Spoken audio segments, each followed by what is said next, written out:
Hello everyone, welcome to the second part of the Stone Age chapter और हम लोग यहाँ पे पढ़ रहे हैं एंशियंट हिस्ट्री बाय घटना चक्र। तो स्टार्ट करते हैं with question number 5। In mesolithic context evidence of animal domestication has been found at. तो एनिमल डोमेस्टिकेशन जो है ये पाया जाता है आदमगढ़। करेक्ट आंसर हो जाएगा option number C. Next question is, from which of the following sites bone implements have been found? ठीक है, तो हड्डियों के ढांचे जो हैं ये दो जगह पे मिले हैं, एक महादहा और एक सरई नाहर राय। ठीक है, तो यहाँ पे दोनों आंसर सही हो जाएगा, C and D. Next question is, bones के ऑर्नामेंट्स कहाँ मिले हैं मीजोलिथिक कंटेक्स्ट में? तो ये मिले हैं सरई नाहर राय और महादहा में। ठीक है, और ये ऐसा साक्ष्य मिलते कहाँ है, मतलब ये कहाँ पे नोन किया गया है? तो ये पुरातत्व विमर्श द्वारा, पुरातत्व विमर्श नाम की एक पुस्तक थी डॉक्टर जय नारायण पांडे के द्वारा, उन्होंने ही डिस्क्राइब किया है इन ऑर्नामेंट्स के बारे में। नेक्स्ट क्वेश्चन है, 3 ह्यूमन स्केलेटन इन 1 सिंगल ग्रेव ऐसा कहाँ मिलता है? तो ऐसा मिलता है दमदमा में। ठीक है, इंपॉर्टेंट है दमदमा। तो दमदमा एक डिस्ट्रिक्ट है प्रतापगढ़ में, उत्तर प्रदेश में, और यहाँ पे एक साथ जो है 3 ट्रिपल बरियर एक साथ पाए जाते हैं। 3 लोगों को एक साथ दफनाया गया है, ऐसे साक्ष्य जो हैं ये पाए जाते हैं। 3 लोगों को दफनाया गया ऐसा तो दमदमा में पाया जाता है। अगर पूछा जाए 4 लोगों को कहाँ दफनाया गया एक साथ, तो हो जाएगा Sarai Nahar Rai. Next question is the cultivation of cereals. ठीक है, तो अनाज का कल्टीवेशन जो है ये सबसे पहली बार कहाँ स्टार्ट किया गया? तो ये स्टार्ट किया गया था नियोलिथिक एज में। Next question is, during the neolithic age the earliest evidence of origin of agriculture has been found at which of the following place in north western region of Indian subcontinent. ठीक है, तो neolithic age में earliest evidence of agriculture कहाँ मिलता है?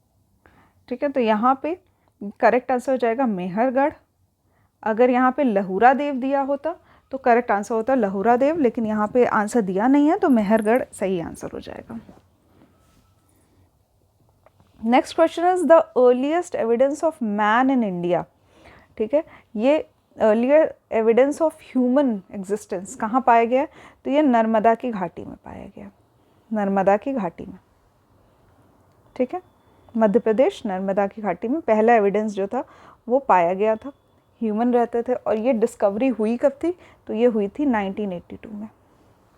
पहला अनाज जो कि यूज़ किया जाता था मैन के द्वारा वो था बार्ली। तो सबसे पहले जौ यानी कि बार्ली जो था वो सबसे पहले यूज़ किया जाता था ह्यूमन बीइंग के द्वारा। Next question is the earliest evidence of agriculture in India. तो इंडिया में जो अर्लीस्ट एविडेंस है एग्रीकल्चर का वो पाया जाता है लहुरा देव में। ठीक है, तो करेक्ट आंसर हो जाएगा लहुरा देव। ठीक है, तो संत कबीर नगर के पास लहुरा देव एक जगह है जहाँ पे अर्लीस्ट एविडेंस पाए जाते हैं एग्रीकल्चर के।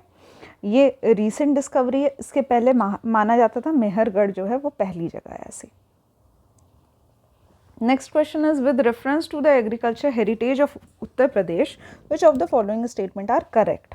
ठीक है, तो यहाँ पे हमें बताना है इसमें से करेक्ट कौन सा है। The oldest evidence of agriculture in global context has been obtain from many excavated sites in this region. ठीक है, तो यहाँ पे ये सही हो जाएगा क्योंकि बहुत सारी ऐसे साइट्स थी जहाँ पे ओल्डेस्ट एविडेंसेस मिले हैं एग्रीकल्चर के। फॉर एग्जाम्पल जैसे लहुरा देव में मिला है। Second is the oldest cultivated food grains are barley and paddy. ठीक है, तो जौ बार्ले ये हुआ करता था, बट इसके साथ गेहूं हुआ करता था। ठीक है, वीट गेहूं, जौ के साथ गेहूं हुआ करता था, पैडी नहीं हुआ करता था। तो ऑप्शन नंबर 2 गलत हो जाएगा हमारा, ऑप्शन ए सही है। Next question is, name the site which has revealed the earliest evidence of settled life। ठीक है, तो settled life का अर्लीस्ट एविडेंस कहाँ मिलता है? सेटल्ड लाइफ का अर्थ ये होता है कि एक व्यक्ति जो अपना पूरा एक परिवार के साथ रहता है, परिवार के साथ और भी पूरा एक और समूह रहता है घरों का, और ये लोग एक एग्रीकल्चर करते हैं, एक फील्ड बनाते हैं, वहाँ पे एग्रीकल्चर होता है, वहीं पे ये लोग अपने अपने भर का अनाज उगाते हैं और उसको खाते हैं और वहीं रहते हैं, ठीक है। अगर ये हंटिंग करेंगे तो ये एक जगह से दूसरी जगह जाएंगे या फिर इनका मूवमेंट होगा, बट सेटल्ड ये तब हो जाएंगे जब इनके पास ही के जगह पे खेती कर रहे होंगे ये लोग। तो खेती के एविडेंस मेहरगढ़ से मिले हैं, तो यहाँ पे करेक्ट आंसर हो जाएगा option number D, Mehrgarh. Next question is the earliest evidence of agriculture in Indian subcontinent has been obtained from, ठीक है, तो ये मेहरगढ़ हो जाएगा, ठीक है। रिसेंट जो है, रिसेंट में पाया गया है लहूरा देव। तो अब के पेपर में अगर पूछा जाए, जैसे ये 2008 या 2010 के टाइम्स के पेपर हैं, तो इसलिए इस करेक्ट आंसर मेहरगढ़ हो रहा है, लेकिन करेक्ट के पेपर में अगर आएगा, करंट के पेपर में अगर आएगा तो लहूरा देव आंसर दिया रहेगा। Earliest evidence of agriculture again Mehrgarh हो जाएगा। Next question is chalcolithic age को अन्य दूसरे नाम किस नाम से जाना जाता है? तो कॉपर एज के नाम से जाना जाता है। Next question is the cultural remains from Stone Age to Harappan civilization has been obtained from which of the following ancient sites? Next question is the cultural remains from Stone Age to Harappan civilization has been obtained from which of the following ancient sites? तो ये हो जाएगा मेहरगढ़, ठीक है। तो मेहरगढ़ ऐसी जगह है जहाँ पे स्टोन एज से लेकर हड़प्पा सिविलाइजेशन तक के कल्चर का एक रिमेन्स पाया जाता है, ठीक है, वहाँ पे रिमेन्स पाए जाते हैं। Excavation of Navdatoli was conducted by, तो नवदा टोली एक जगह है इंदौर में, इसका एक्सकेवेशन किया गया था HD संकलिया के द्वारा, तो करेक्ट आंसर हो जाएगा HD संकलिया। और यहाँ पुराने घर मिले हैं, ठीक है, पुराने घर किस तरह के घर? एक रेक्टेंगुलर या स्क्वायर में बने हुए, ऊपर ब्रांचेस या लीव्स से ढके हुए थे और वुडन हुआ करते थे, ये हट जैसे शेप के हुआ करते थे। सरफेस जो हुआ करती थी, फ्लोर जो हुआ करता था वो मड का बना हुआ होता था, क्ले का बना हुआ होता था और ग्रेवल्स होते थे वह उसमें, ठीक है। चूल्हा भी मिला है लोगों को, साथ ही में कुछ स्टोर करने के लिए जार और मिट्टी के बर्तन, ठीक है। और ये एक्सकेवेशन किसके द्वारा किया गया था? HD संकलिया के द्वारा। Next question is in which state the Navdatoli is located, तो ये लोकेटेड है मध्य प्रदेश में, Indore Madhya Pradesh. In which of the following state of India is the Harappan civilization site Mandi is situated, तो मांडी जो है वो उत्तर प्रदेश में है, ठीक है। मांडी यमुना नदी के किनारे मुजफ्फरनगर डिस्ट्रिक्ट में है, जो कि यूपी में आता है, और यहाँ पे हड़प्पन सिविलाइजेशन के साक्ष्य मिलते हैं। Next question is consider the following statement pertaining to Ahar civilization, important है अहर सिविलाइजेशन, ठीक है। तो पहला है the natives of Ahar knew copper smelting, ठीक है, तो ये बेसिकली कॉपर एज की ही सिविलाइजेशन है। तो यहाँ पे कॉपर के को पिघला के टूल्स बनाने का काम किया जाता था, कॉपर स्मेल्टिंग जो थी ये इन लोगों को आती थी। Rice was unknown to them, ऐसा नहीं है, उस टाइम पे राइस का कल्टीवेशन भी किया जाता था। Then next statement is metal work was one of the means of economy of the Ahar, तो ये भी सही है, मेटल वर्क हुआ करते थे, कॉपर ब्रॉन्ज इस तरह के जो मेटल्स थे उनके आर्टिकल्स बनाते थे ये लोग।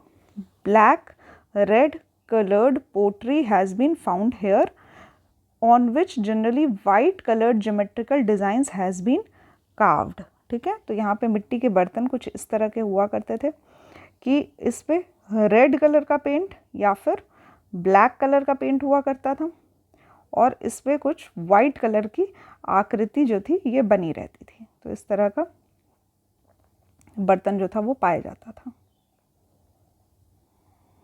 ठीक है। वाइट कलर का कुछ बना रहता था इसमें, ठीक है, कुछ ऐसा वाइट कलर का डिज़ाइन बने रहता था इस तरह के।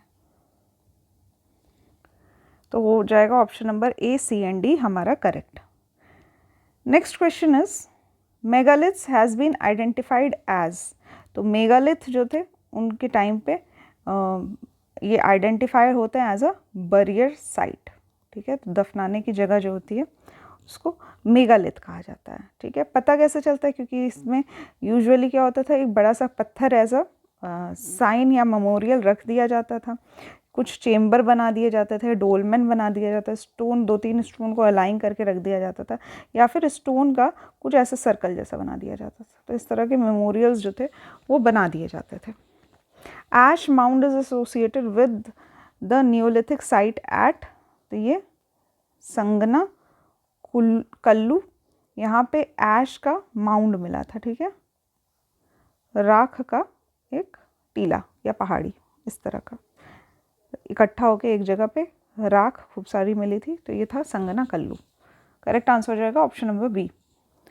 Next question is Bhimbetka is famous for, तो it is famous for rock paintings. ठीक है, भीमबेटका भोपाल के नियर बाय स्थित है और ये यूनेस्को की हेरिटेज लिस्ट में भी आता है, वर्ल्ड हेरिटेज लिस्ट में। Next question is in India from which rock shelters pictures has been found the most. तो सबसे ज़्यादा भीमबेटका में मिला है, 133 पिक्चर्स मिली हैं और 700 के लगभग रॉक शेल्टर्स मिले हैं। ठीक है, तो इस तरह से रॉक के बने हुए केव्स मिले हैं और इनके अंदर कुछ कुछ पेंटिंग्स बनी हुई मिली हैं जो कि 133 इन नंबर्स हैं। Next question is which one of the following places is famous for pre historic paintings. तो प्री हिस्टोरिक पेंटिंग्स, आदिकाल की जो पेंटिंग्स हैं ये पाई जाती हैं भीमबेटका में, एमपी में।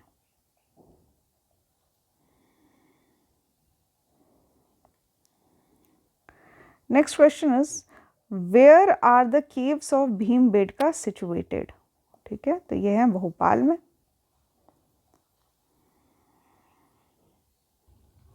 Next question is which of the following Indian archaeologist first visited Bhimbetka caves and discovered prehistoric significance of rock paintings. ठीक है, तो सबसे पहले वी.एस. वंकरकर नाम के व्यक्ति जो थे ये विजिट करते हैं भीमबेटका केव्स और यहाँ पे ये देखते हैं कि यहाँ पे रॉक पेंटिंग्स तरह की चीज़ें जो है ये पाई जा रही है। Next question is Bhimbetka was discovered by, तो अगेन इसका आंसर हो जाएगा डॉक्टर विष्णुधर वंकरकर। ठीक है, तो वकनकर नाम से आप इनको याद कर सकते हैं, थोड़ा डिफरेंट नाम है। नेक्स्ट क्वेश्चन इज द ऑर्च coloured pottery was christened at, तो ये कहाँ मिली थी, तो ये मिली थी हस्तिनापुर में, ऑर्च कलर्ड पोट्री। ठीक है, तो गेरू रंग का जो मिट्टी का बर्तन होता है, ऐसे बर्तन कहाँ पाए गए थे, हस्तिनापुर में पाए गए थे। Next question is in the chalcolithic period people of Maharashtra buried their dead under the floor of their houses in the following orientation. ठीक है, तो नॉर्थ से साउथ पोजीशन में रहा करता था। ठीक है, नॉर्थ से साउथ पोजीशन, तो यहाँ हेड हुआ करता था नॉर्थ में और पैर जो हुआ करता था ये साउथ में हुआ करता था, लेग। तो करेक्ट ऑप्शन हो जाएगा ऑप्शन नंबर ए। ऐसा साइट्स कहाँ पाए गए हैं, दायमाबाद में, इनाम गांव में, चंदेली में और नेवासा में। Next question is which of the following sites has yielded skeleton of dog along with the human skeleton. ठीक है, तो एक साथ दफनाया गया है ह्यूमन बॉडी को और डॉग को, ऐसा पाया गया है बुर्ज़होम कश्मीर में, बुर्ज़होम कश्मीर में। Next question is the evidence of burying the dog with human body is found from which of the following places, तो आंसर हो जाएगा Burzahom. The evidence of pit dwelling has been obtained from, ये भी बुर्ज़होम में है। ठीक है, यहाँ पे गड्ढे जैसे बनाए जाते थे और वहाँ पे लोग रहा करते थे। ठीक है, तो ऐसा एविडेंस जो है ये पाया गया है। ठीक है, ये एक आदमी है जो कि लेटा हुआ है गड्ढा जैसे बना के, बुर्ज़होम में पाया गया है कश्मीर में। नेक्स्ट क्वेश्चन इज यहाँ पे कुछ हिस्टोरिकल प्लेसेस दिए हैं और वेल नोन फॉर, तो किस लिए ये फेमस हैं। तो पहला है बुर्ज होम रॉक कट श्राइन्स के लिए, तो बुर्ज होम रॉक कट श्राइन्स के लिए फेमस नहीं है। बुर्ज होम फेमस है पिट ड्वेलिंग के लिए, ठीक है, गड्ढे में रहने के लिए। और दूसरा ह्यूमन यानी कि people plus dog burial together, ठीक है, बरियल के लिए फेमस है। तो यहाँ पे फर्स्ट गलत हो जाएगा। चंद्रकेतुगढ़ ये टेराकोटा आर्ट के लिए फेमस है। गणेश्वर जो है ये फेमस है कॉपर के, यहाँ पे कुछ आर्टिकल्स या आर्टिफैक्ट्स मिले हैं। तो करेक्ट आंसर हो जाएगा 2 और 3, ठीक है। चंद्रकेतुगढ़ जो है ये वेस्ट बंगाल में है और ये मेजर सेंटर है टेराकोटा क्राफ्ट का। यहाँ पे डिफरेंट कॉइन्स, पोट्री, सील्स या फिर कुछ और मेटल की मूर्तियाँ पाई गई है। गणेश्वर जोधपुर में है, राजस्थान में है, और यहाँ पर कॉपर के ऑब्जेक्ट्स काफ़ी सारे पाए गए हैं। तो इसलिए करेक्ट आंसर हो जाएगा चंद्रकेतुगढ़ और Ganeshwar. Next question is from which of the following from which rock shelter of Vindhyas a maximum number of human skeletons has been found. तो ये लेखैया, ठीक है, ये जगह है लेखैया, और ऐसा साक्ष्य लिखा गया है पुरातत्व विमर्श में और JN पांडे के द्वारा। ऐसा कहा गया है लगभग 17 ह्यूमन स्केलेटन्स जो हैं वो रॉक शेल्टर्स से, एक ही रॉक शेल्टर से पाए गए हैं। लेकिन USA के एक रिसर्चर थे, उन्होंने कहा 17 नहीं 27 ह्यूमन स्केलेटन एक ही स्थान पर पाए गए हैं, ठीक है। नेक्स्ट क्वेश्चन इज, दो स्टेटमेंट दिया हुआ है, एक स्टेटमेंट है और एक रीज़न है, उसका हमें बताना है कौन सा सही है। तो यहाँ पे the stone age people of the Vindhyas migrated from Ganga valley in terminal pleistocene period due to climatic change, it was a dry phase in this period, ठीक है। तो प्लीस्टोसीन एक पीरियड था जहाँ पे जो स्टोन एज के लोग थे ये बेसिकली गंगा वैली की तरफ माइग्रेट करते हैं विंध्य से। ये विंध्य पर्वत है MP में, और यहाँ से ऊपर ये गैंगेटिक प्लेन्स में यानी कि UP की तरफ यहाँ पे ये माइग्रेट करते हैं। क्यों माइग्रेट करते हैं? क्योंकि थोड़ा ड्राई फेज़ हो जाता है विंध्य रीजन में, और गंगा नदी के आसपास का रीजन जो होता है वो तराई वाला रीजन है। तो वहाँ पे क्या होता है, नदी के आसपास वाला रीजन होता है, वहाँ पे ये लोग शिफ्ट कर जाते हैं। तो ये दोनों स्टेटमेंट भी सही है और इसका रीज़न भी सही है, ठीक है। करेक्ट आंसर हो जाएगा option number A। Next question is, which of the following department ministries deal with archaeological survey of India as an accessory office. तो ये आता है डिपार्टमेंट ऑफ कल्चर के अंडर में, मिनिस्ट्री ऑफ कल्चर में आता है आर्कोलॉजिकल सर्वे ऑफ इंडिया। इसकी स्थापना 1871 में की गई थी, 1871। पहले DG हुआ करते थे, पहले डायरेक्टर जनरल अलेक्जेंडर कनिंघम थे, ठीक है। 1901 में लॉर्ड कर्जन ने इसको सेंट्रलाइज्ड बॉडी बना दिया, और 1902 में जॉन मार्शल इसके पहले DG बने जब सेंट्रलाइज्ड बॉडी हो गई थी तब। Next question is, where is national human museum situated. तो ये है सिचुएटेड भोपाल में। नेशनल ह्यूमन म्यूजियम जो है भोपाल में सिचुएटेड है, और ये डिपार्टमेंट ऑफ कल्चर के अंदर आती है, ऑटोनॉमस ऑर्गेनाइजेशन है, ठीक है। यहाँ पे एंड होता है हम लोगों का स्टोन एज, और नेक्स्ट लेक्चर में हम लोग स्टार्ट करेंगे इंडस वैली सिविलाइजेशन, ठीक है। So thank you for watching the lecture.